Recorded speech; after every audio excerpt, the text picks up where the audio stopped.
and good evening. I'm Melisa Idris. Welcome to Consider This. This is the show where we want you to consider and then reconsider what you know of the news of the day.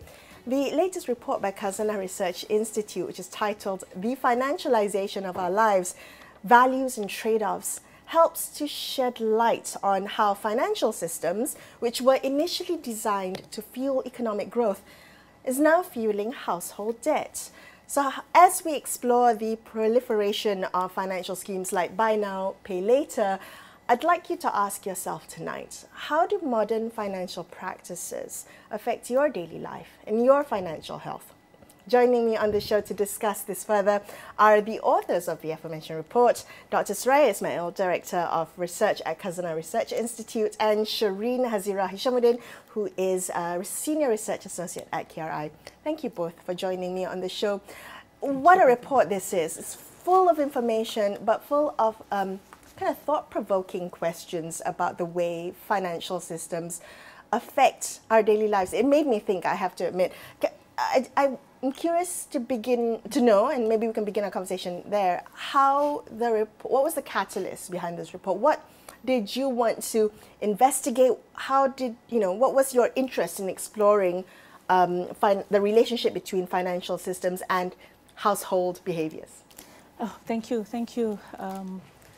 Consider This. Thank you, Melisa, for affording us the chance to explain our report in a more detailed manner.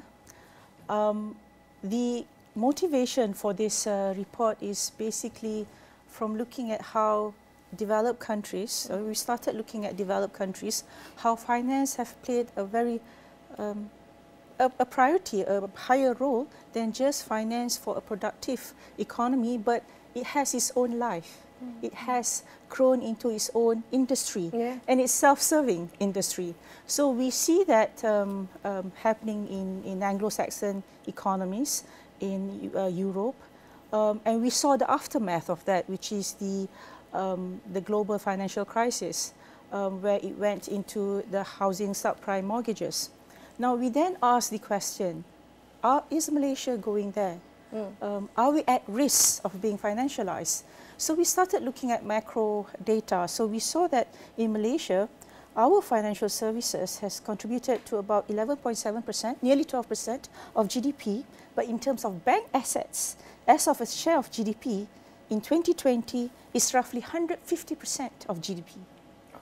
Yes. So, of course, when an economy has changed or a structural change to that, there will be ramifications to firms, to household. So based on that, we then wanted to see, first we were looking at it in that manner, and then we saw how has it affected firms and how has it affected households when you have a structure such as this now.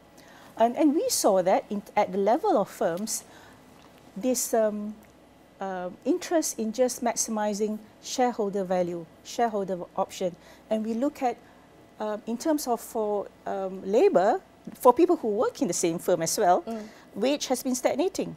So here we are having value or return on equity or return on investment at the shareholder value, but not in terms of wages. So we saw the same phenomenon happening in Malaysia, whereby wages has been stagnating for the past 10 years. So when wages are stagnating, how then do we consume? Then we saw that the credit has expanded. More debt is fueling into our household. So this is what it means that when an economy is financialized, it creeps out into the firm. Firms give wage stagnation to its laborers, which is us, and then it goes into the household because we can't afford to buy things that we can consume before. So this is the motivation why we wanted to do this report. We must understand the way in which finance has crept into our everyday lives and the positive and negative extremities that we are experiencing now. So this report then gave examples in terms of BNPL, student debt and housing. But there are many more, Melisa, but we stop there. I love the examples that you've used though, because these are examples that are very obvious and affect almost all of us in some way. One of the things that really struck me, let's talk a little bit about this kind of wage stagnation first. One of the things that struck me the most in the report was that you found that only the top 30% of households spend on aspirational goods. So what does that mean? That means that the majority of households, the rest of us, are only spending or can only spend on necessities. We don't have enough to spend on aspirational goods. Actually, why don't you take that one? Talk to me a little bit about what you found in terms of how this financialization has, or the wage stagnation has impacted household spending behavior. Yeah, thank you, Melisa. Thanks for having us.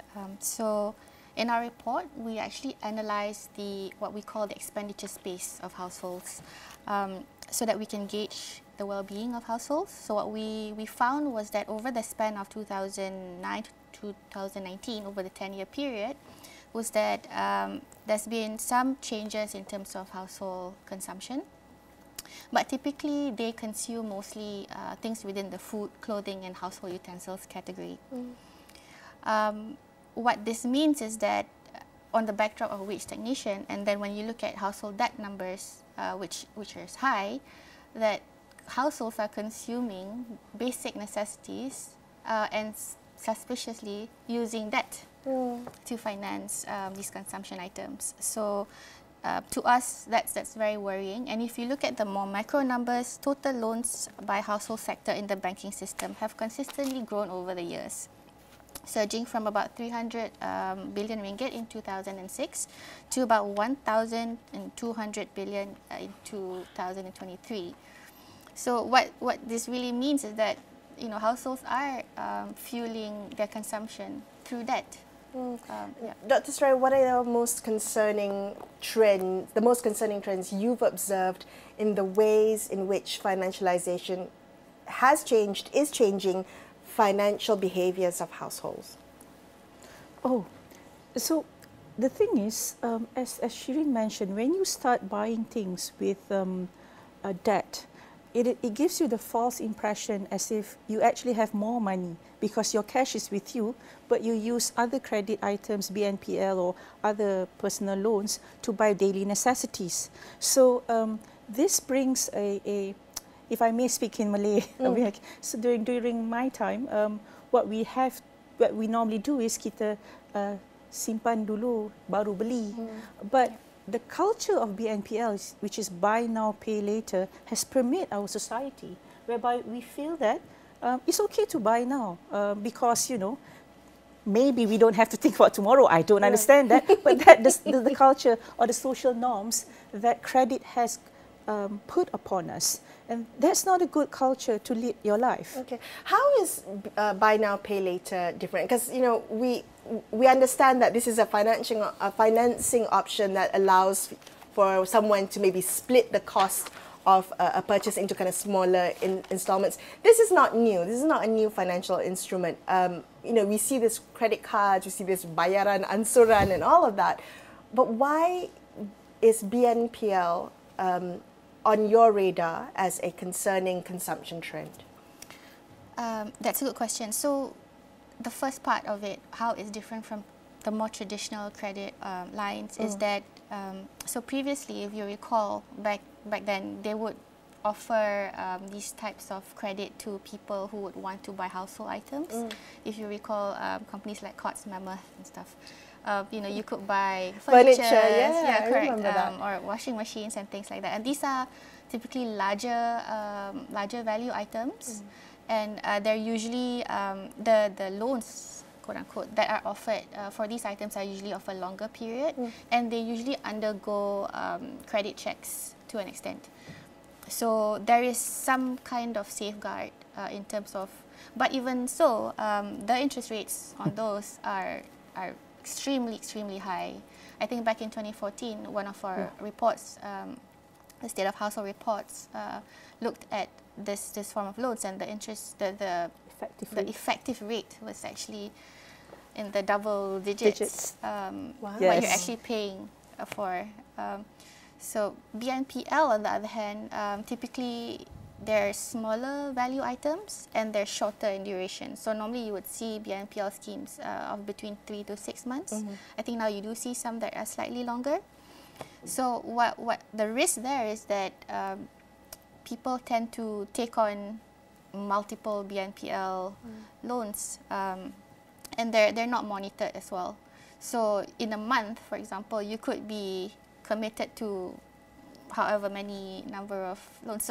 So when you look at it in its own, as a single unit, it may be just 30 ringgit for the month for an item that you purchased that was about 60 to 70 ringgit. But if you accumulate that for the month, then you run the risk of being over indebted. Yeah. So your report says it fosters a false sense of affordability, and I think that encapsulates it quite well. So what do we know about buy now, pay later schemes? It's only very recently, a couple of years ago, that this started to become part of our lexicon. And now we see it everywhere, being offered for everything, including our meals. So you can have a meal and pay later in terms of installments. What do we know about who's using this? How common is it in terms of household expenditure? What do we understand, Shereen? So the first part about who's using it, data from BNM indicated that most of the users back in 2022 and even in 2023 and 2024 are those within the age group of early 20s to early to mid 40s. So sort of like the youth category. And in 2022 especially, there were quite a number of people from the lower income categories. So again, this is concerning, and this indicates to you that there's the youths are a big user of this for many reasons. One of it we speak about in our report is on the need for instant gratification. Again, the name suggests buy now, pay later, right? But as you said, people are using it for meals and things like that, which is concerning because you're buying basic goods or basic necessities on debt, on money which you possibly do not have. Dr. Suraya, this is not under the purview of any. So we have similar types of credit options, right? Credit cards and personal loans and the like, but those are regulated under Bank Negara. Yes. And this is, I understand, now coming under the Consumer Credit Act. Yeah. But when we think about the need to regulate this, you mentioned earlier, there are positives and negatives to everything in terms of financialization of lives. There are positives here because it could be that somebody can't afford to pay something up front and would be able to split it down the road. Do you see that as a positive, that the positive outweighs the negatives? How do you make sense of this? You see, of course, if you use it sparingly for the things that you actually need in the future, or the things that you are, for example, say for example, somebody was saying that BNPL is your new along. Oh. because you need not go to the the informal along to buy things, but you can use BNPL to buy tires. Yeah. If it's easy access to credit, right? Yes, yeah. Yes, and yeah. So that's the good thing. But again, when it's a social norm, when you think that everything could be the BNPL card, so it brings a different culture to you, and then you start thinking that. Oh, I do have some access. I do have things that I could depend on, and not knowing that later that you will be highly indebted. So this snowballing of debts is something that you are not really aware of, and sometimes people do say. But you can also do financial literacy.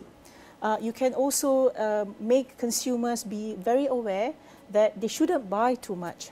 But if it is a social norm, because your wage is stagnating, because you can't afford a decent life, even with a degreed person, you would think this is the way in which you can have a decent life. Now that is a worldview that is worrying. So that's why we are highlighting it now, that to have a worldview that you should use BNPL, all this credit, to have a decent life without going to your wages, that is wrong. So that's what we are trying to say. Excellent. Talk to me about how our values about financialization of our lives has impacted other sectors like housing. I found chapter 4. Oh, yes. A very interesting chapter. And one of the things you said was how financialization has altered the dynamics of the mortgage market in Malaysia. Talk to me about that. Making expensive homes more quote-unquote affordable through innovative financing. Yes. Let's go back to a bit of history when houses mortgages in our country and some developed countries currently is between 15 to 20 years.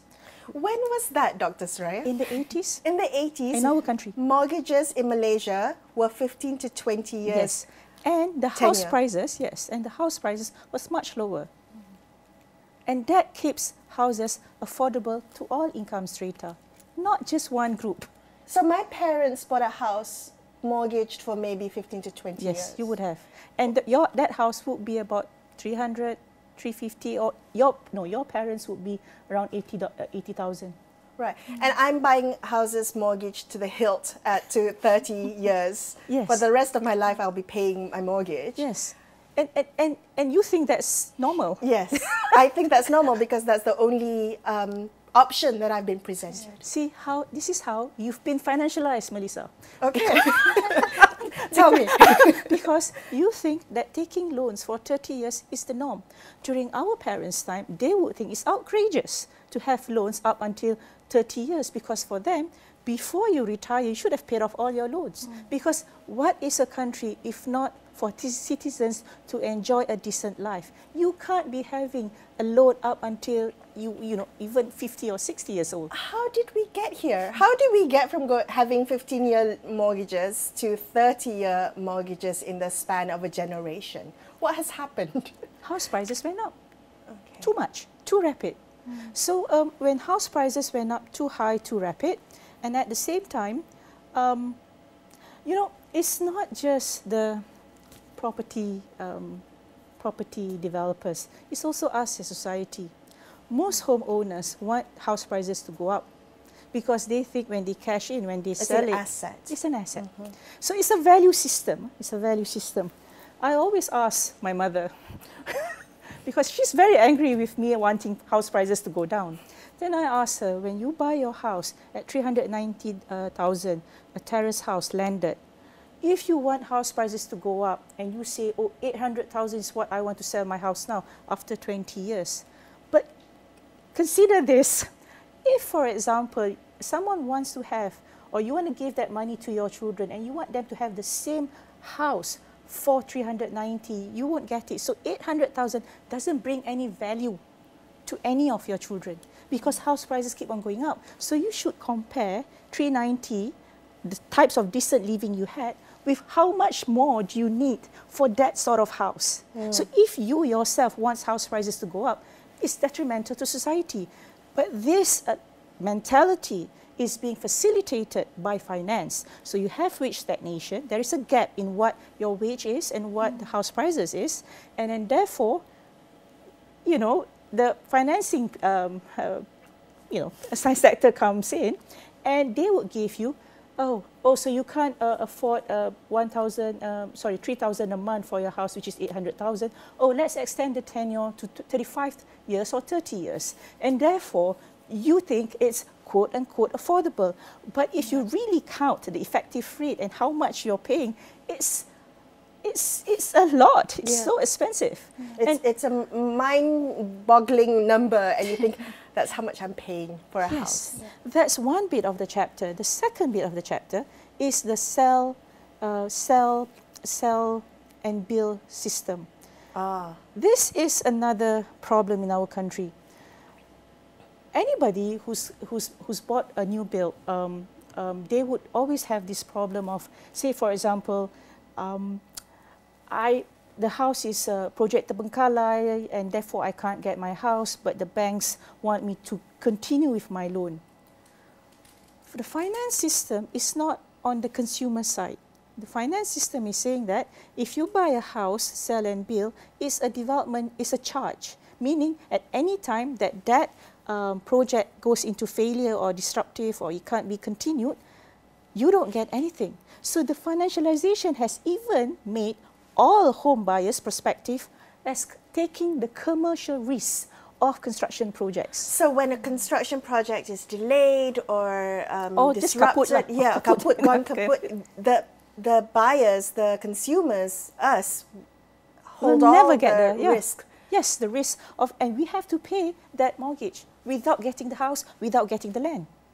Okay, so where does the government step in? Because this is, again, I think we've heard many times government stepping in to bail out abandoned projects in distress, and they're often seen as the kind of white knight hero.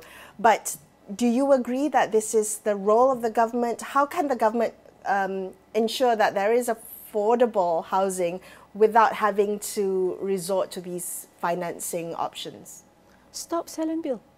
Stop, sell and build. Yes. Period. That is the root of the problem.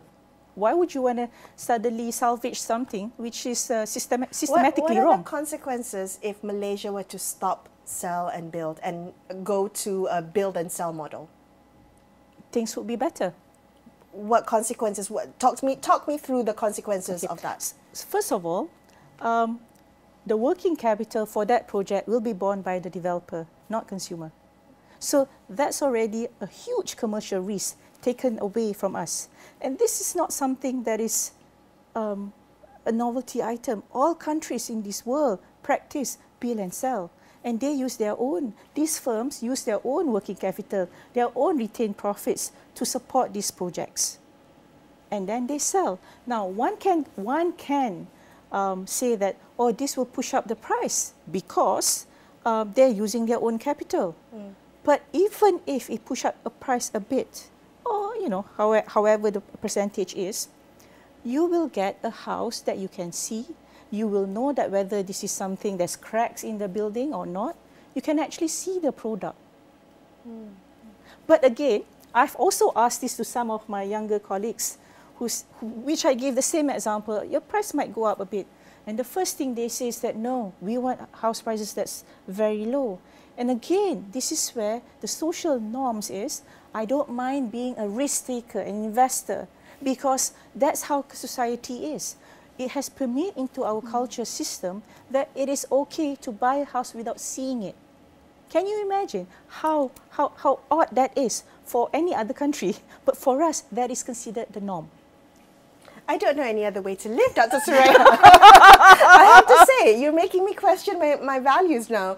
How I view certain aspects of society that we've just accepted as the norms.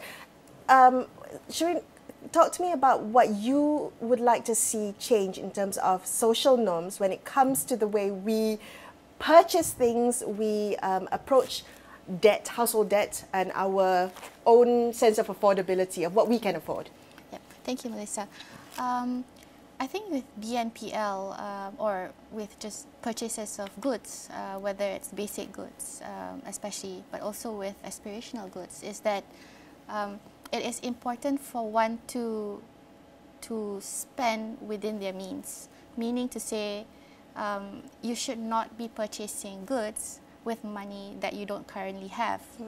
The norm now, as Dr. Suraya also mentioned earlier, is that you take on debt now, and then you buy now, and then you pay later. So what I would like to see is for people to not rely so much on debt to finance their lifestyle or but then you also have the wage stagnation problem. So that also needs to be addressed, especially when people are buying basic goods, because you could also argue that that there's just no other space to move to purchase these goods. So I have to ask you, you've written this wonderful report, and I would encourage everyone to download it and go through it. Particularly, the chapters are really well-rounded.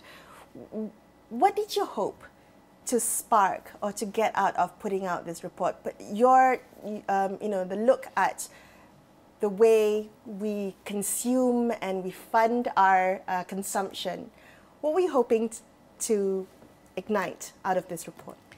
I was really hoping to change behaviors of not just the youth, but just the general population, in realizing that debt is not something you go for unless it's for really productive purposes, and that it is important for you to realize what you're getting into when you're taking on debt, even though it was just a 30 ringgit BNPL debt. So hopefully, because there are many ramifications to this, mental health issues, just financial issues, household issues. So realizing that is very important, so you do not just, quote unquote, easily get into debt without realizing the risks. Yeah, and because it's so easy, it tends to become almost daily habits and becomes a habit, right? A practice that you do. Correct. Dr. Suraya, what about you? What did you hope to spark out of this report? I wanted to really share what we've done in terms of with the general public and policymakers, for us to really understand what the word quote-unquote financial inclusion mean. Because you think you're part of a finance system that backs you up, but this finance system can be predatory. So and I think no amount of financial literacy, I know people say if you have great financial literacy, you can combat this, you can analyze all these financial packages yourself, and you can actually do this, lead your life, taking your own risks and individually, and be a good investor in life. But even that, investor in terms of housing or your student debt or BNPL, you can manage this. But I think this is the wrong way of looking at financialization, and it gives us this idea that we can manage what people in investment banking or financial services give to us. We can see what lays beyond that, and we are not aware that in every step that we take, the higher we are, the more we are indebted, the more horrible our lives would be. Yeah. And I would like also for people to understand that it is better if you want to do something good, it's better to lobby for wages, meaning wages must go up. And I think the role of the government now to look into wages, that would surely combat some of the problems we have now, because don't look at debt as the way to sustain your decent life, but look at wages. But again, that awareness must also come from firms, businesses, because when this short-termism of just looking at short-term profits and return on investment and shareholders' value means that they won't invest in human capital. That's why wages are low. They won't invest in R&D. This is all really breaking down our economy. Right. It looks small, but it is quite huge. Well, I have to say, the both of you, you've changed my perspective of the way I view things. And you've made me reconsider, if I might, some of the ways things work in our society today. So thank you both for your work and for sharing it on the show with me today. Thank you. Thank you. Thank you, Melisa. That's all we have for you in this episode of Consider This. I'm Melisa Idris, signing off for the evening. Thank you so much for watching. Good night.